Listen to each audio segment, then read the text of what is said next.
Welcome to the Disney Wedding Podcast. This show is brought to you by Carrie Hayward's Fairy Tale Weddings Guide, the only guidebook and bridal organizer tailored exclusively to Disney's fairy tale weddings at Walt Disney World. I'm Carrie Hayward, and each week I feature Disney wedding updates, money-saving tips, and interviews with wedding vendors and real Disney couples. I also cover honeymoons, anniversaries, and engagements at the Disney parks and resorts. Join me now as the Disney Wedding Podcast celebrates romance at Disney destinations.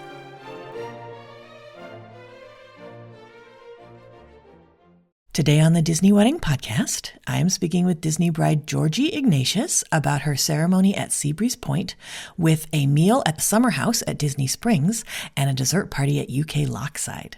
I thought you guys would be interested to hear how she chose these locations and how she planned everything all the way from the UK and how it all turned out. So welcome, Georgiee. Hi, how's it going? It's great. Thanks so much for being on the show today. Thank you for having me. So I would love to start at the very beginning and find out how you and your fiance decided that you wanted to have your wedding at Walt Disney World. Sure, yeah. So I've been going to Disney since I was 6 months old. I've been going there every year since with my family, and I'm now 32. So it's quite many years from someone from the UK. And I've always dreamed of it, and I've never said anything different. So when myself and my partner got together, I always told him that if we was to ever get married, it would be in Disney. And he pretty much knew that that was going to be the case. He didn't argue it. And so it was a no-brainer. He proposed, 7 years in. And at that point, nothing had changed. So we started the planning straight away from there. That's fantastic. How did your friends and family react when they found out where the wedding was going to be? It was no surprise to them. Well, not my family anyway.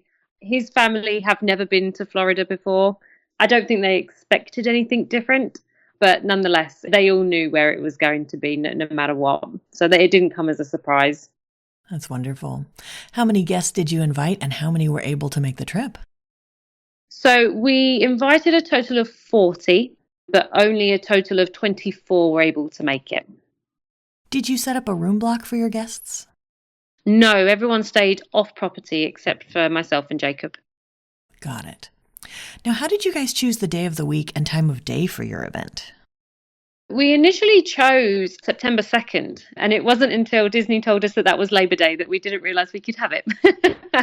So we then decided to go for the 3rd of September. We initially wanted it later on in September because our anniversary falls on the 20th. But because of school holidays in the UK and my flower girls weren't able to take their time out of school, we decided to have it earlier on in September instead. And we got our second choice straight away. Oh, great. Okay, so what day of the week and time of day was that? So we had it on Tuesday, September 3rd, and the ceremony was at 12 p.m. And how did you choose 12 p.m.? We initially chose 2 o'clock, and the reason for it was because we thought maybe we could sort of have a more casual day because we knew we weren't going to have a reception booked through Disney. And then after speaking with Chelsea, our photographer, she sort of guided us in saying, you might want a bit more time in between to have your photos and things like that. So we ended up changing it to 12 p.m. just to allow us that more time in the day to be more relaxed. And also, I suppose a little bit later on, they advised us that it would be a lot hotter and more chance of rain. So which is why we ended up doing 12 p.m. instead. I see. Okay. Now, how did you choose your ceremony and dessert party venues? The ceremony was chosen because Beach Club is our favourite resort, and EPCOT is also my favourite park. I used to work in EPCOT on the cultural representative programme, and to me, I always wanted something that was related to EPCOT.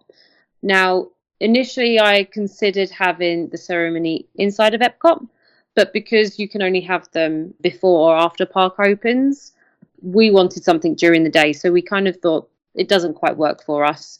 So the next closest thing was Seabreeze Point, and we absolutely fell in love with it because it then also had that connection with Boardwalk, Beach Club, and EPCOT. So once we saw it and we knew we could have the ceremony there, that again was our first choice, and we absolutely loved it. Fantastic. How did you choose UK Lochside for your dessert party? Again, it was pretty much a no-brainer for us. Having worked there, it felt like home, and it was seeing familiar faces as well. And I always thought when I worked there again, that was my decision to think this is exactly where I want to have the dessert party. And it's the perfect spot. It's so secluded. It's nice that you just get a private area to yourself and your guests, and you get to just enjoy everything in the moment with just them without feeling like you're in a busy park. So that was it was a top contender for us when we definitely said that this is where we wanted to have it. That sounds wonderful. Now, how did you decide to use Summer House on the Lake at Disney Springs for the meal between your ceremony and your dessert party? Sure. So it wasn't actually our first decision for us. So we were initially going to go at STK, and it wasn't until we visited there earlier on in the year that they had told us that we couldn't have a private room to ourselves. So I was speaking with our photographer, Chelsea, and she'd mentioned that she'd recently visited Summer House, and she said how beautiful it was because we'd never been there before. And I looked at pictures online and I saw that it was absolutely stunning. And I was watching a few vlogs to see how it looks and absolutely fell in love with it just over a screen.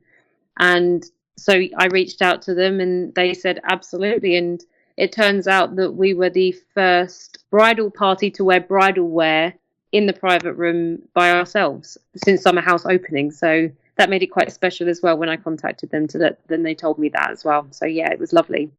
That's fantastic. So was there a food and beverage minimum per person or a flat fee that you had to meet to use their private room? No, so it was just an event hire price.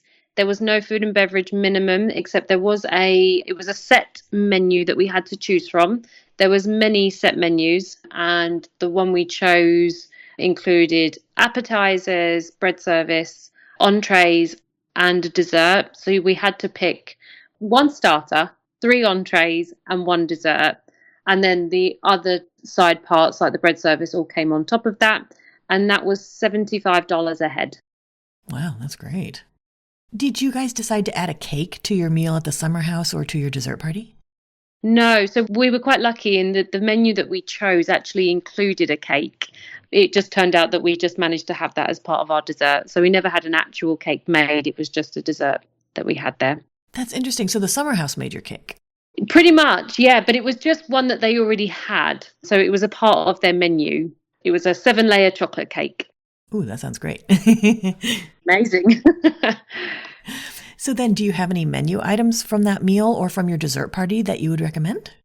Yes, the chicken tenders, they were amazing. It was like a jalapeno bread. I can't remember the actual name of it. They were incredible. And the deviled egg salad was amazing as well. And it was just comes as like small cooked eggs, like chopped eggs with like a mayonnaise salad in the middle. And it's like finger food that you had, and they were amazing. That's fantastic. Anything you would recommend from your party at UK Lochside? Oh my goodness, all of it. So we had, oh goodness me, we had a nacho bar, and that was an absolute hit. Everyone loved that because they were able it was a do-it-yourself nacho bar, and we had potato barrels on the side. And that seemed to go down an absolute treat with all of our guests. So I'd say that was a no-brainer for us if we was to do anything again. That's wonderful. Now, did you use any outside vendors for the portions of your event that you were able to? Yeah, we sure did. So we had Chelsea, who was our photographer, Chelsea Rose. We had Josh from Love and Heirloom for her videography. We also had my hair and makeup, which was done by Samantha at Christie's Artistry. And we used Disney for everything else. Okay. Now, how did you choose your officiant? So, again, I was looking a lot on YouTube to see who was good because I'd watched a couple of videos, especially from my videographer because he has a YouTube channel. And it was on someone's YouTube that I noticed Kelly, and she really stood out to me. She had such a bubbly personality and she spoke so calmly. And I just knew that she would make me feel comfortable. So I reached straight out and she was available. That's wonderful. Now, you also did pre-park opening portrait sessions inside Magic Kingdom and EPCOT, and you guys ended up being the first couple to take photos inside Journey of Water inspired by Moana at EPCOT. Can you talk a little bit about that? Yeah, absolutely. That was incredible. So, to begin with, we had advised Disney that we wanted both Magic Kingdom and Epcot for our portrait sessions. And Magic Kingdom worked out absolutely fine. We chose our route and we got it first choice, which was amazing. And we had that as our first portrait session, which was 2 days after the wedding. And that all worked out perfectly. Now, with Epcot, it was a little bit more of a struggle. So I had always said to the Disney team that I wanted to have the sessions at World Celebration rather than at World Showcase. And they had said to me, because at the time when we was booking it, they had all of the construction still up, that they wasn't sure whether or not it was going to happen. So I reached out near the time and they had said that it had been declined. And they said, is it really important to you? And I explained to them it is. I've got a lot of memories at Epcot. It was my favorite park. It's really nostalgic for me. I take a lot of memories from it from my grandparents who are no longer with us.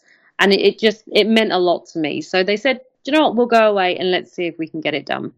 Unfortunately, they came back and they said, we can't do it. You're going to have to pick 2 locations around World Showcase.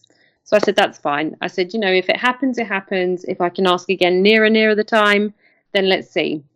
And lo and behold, on the wedding day, whilst I was sitting at Summer House, I got a phone call from Disney Fine Art Photography to say that we had got Epcot and we had got World Celebration, which I was over the moon about. And we then had our Magic Kingdom shoot, and I was speaking with Corinne, our photographer, and she said, oh, just to let you know, tomorrow when we go to Epcot, you're actually having part of your shoot done at Journey of Water. And I just need to ask if you're okay with that, because you're going to be the first ever couple to have their photos done at Journey of Water. And I just jumped for joy. I was like, absolutely. There's no no's in that answer. It's all yeses. And yeah, that meant so much to me. I think I cried. So yeah, it was absolutely incredible. Everything I asked for. I also got pictures at Dreamers Point, which again, I cried. It meant the world to me. And, I keep saying me, my husband as well. He was overjoyed for me. But yeah, it was incredible. And I highly recommend never give up. If you really do want something that badly and it means so much to you, I would always keep asking. It may not always happen. We got declined twice and we may have even been declined a third time, but I would always recommend, because they do take everything into consideration. And I think they very much understood how much it meant to me, and some magical way they made it happen. That's so wonderful. Now, for someone else who maybe would be interested in using that route, since you can't go between the front of the park and the back of the park on one photo shoot, what other locations were you able to get around Journey of Water that they might be interested in? The only options that they gave us for World Celebration was to have it on the backside of Spaceship Earth, so where Dreamers Point is, where the Walt statue is, Journey of Water, and just a little bit further ahead past World Celebration, just where the new lights are. That was the only locations they told us that we could have. We were not allowed to go by Guardians of the Galaxy or by Soarin'. Those were off limits. But everything else within that area was okay. But we couldn't go to the front of Spaceship Earth. Interesting. Okay, this is really helpful. So can you give my listeners a timeline of how the wedding day all fit together? Of course, yeah. So it started at 5 a.m. with my makeup artist joining me and 3 of my bridesmaids and my mum. Then photography and videography team arrived at 10 a.m. We then made our way down to the Beach Club lobby. So we were staying at Beach Club. We made our way down to the Beach Club lobby to have some more pictures. And I had the vintage Rolls Royce pick myself and my dad up. And that was about 11:15. They came and picked us up from Beach Club lobby.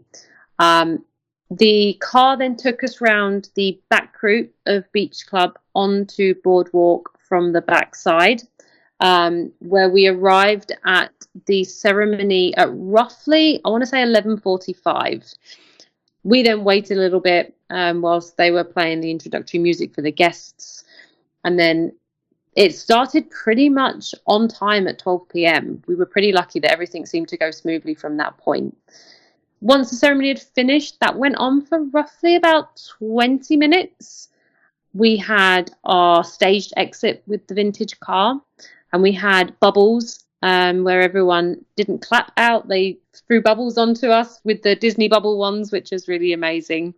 And then we had our photos for about an hour and a half afterwards. It was a very, very hot day that day. But luckily, our coordinator, Casey, she told us that the Abracadabra, that was closed. So they said, because it's closed, you're more than welcome to go in there and take pictures and get some air conditioning, which was an absolute dream.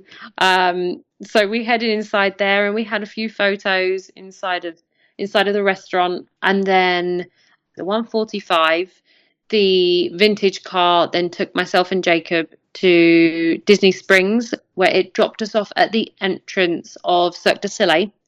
We then went through there and Summer House was booked at 2:30. That then went on until 5:30. Myself, Jacob, Chelsea and the videographer Josh then took us to Beach Club, and we had some pictures on the beach until it was at 6:50, where we had to then meet the Disney team to take us through to the UK Lochside, and that was at 7 p.m. We headed on through at 7 p.m. and the dessert party then went on until the fireworks at 9 o'clock. That's fantastic. So out of all of this, what ended up being your favorite memory of your wedding day? Oh my goodness. The thing that sticks out the most, I would say, is during the dessert party, we had the unfortunate event of rain. And I think what made it quite magical is that everything was done so professionally. And no matter what, to me, even though it rained, it felt quite magical and quite different for me and Jacob. And it just worked for us, and everything worked out no matter what. And we were still able to go out and watch the fireworks afterwards. And it was quite nostalgic, thinking we didn't care what we looked like, because at that point we got rained on. We looked a little bit of a mess at this point, but we didn't care because we were with each other and we were still able to watch the fireworks. We watched everything because it finished raining at that point, and it just felt quite nostalgic and charming that we didn't really care about anything else. It was just the two of us there, even though it rained, and we got to see everything that we wanted to. That's wonderful. So where did they move your food when they had to go to a rain backup? They moved us into World Showplace, which is the behind the scenes part of between UK and Canada. Got it. So when you were planning, what were some of the most important aspects of your event, where you focused your attention or your budget? For us, it was the music. Music means a lot to me, and I very much wanted a certain theming and vibe with the music for the ceremony. So that to me was very much the most important part. And we did have some hiccups with the music, which is a bit of a shame, but nonetheless, it was always our priority, and Disney were aware of that. And they very much did their utmost to make sure that we got everything we wanted with the music. That's interesting. So you had recorded music playing? We did, yes. Got it. Okay. And so then, were there any aspects that were less important to you, where you saved your money or just your effort? Yeah, so flowers were definitely not necessarily my vibe. I like the more rustic look. So at the ceremony, we just had lanterns next to the seating and the draping along the archway at the very front. I didn't have any flowers for decorations. I just had faux flowers for myself, my bridesmaids, and my flower girls. So yeah, flowers was definitely a big standing point where we saved quite a lot of money. That's interesting. Did you bring your own bouquets or did Disney make you faux bouquets? We bought them ourselves. Got it. Okay, great. So did anything go wrong or just not turn out like you expected? You mentioned an issue with the music. Yeah, so we had a guitarist there, which came as part of the package with Seabreeze Point. We opted for a guitarist over a violinist, and the music for the bridesmaids walking down was meant to be an instrumental of It's a Small World with the guitarist playing it. And they never played it at all. It turned out to be a very different song that we weren't really sure what it actually was. It sounded as more like the music that was being played for guests as they was arriving. It just sounded as if that had just continued instead of having It's a Small World. So that never happened. And then I had specifically asked, so my song was We Go On by Kelly Coffey, which was the song in Illuminations, Reflections of Earth, which was the fireworks show that was in Epcot not long ago. And I had specifically asked that I wanted to hear the majority of the song.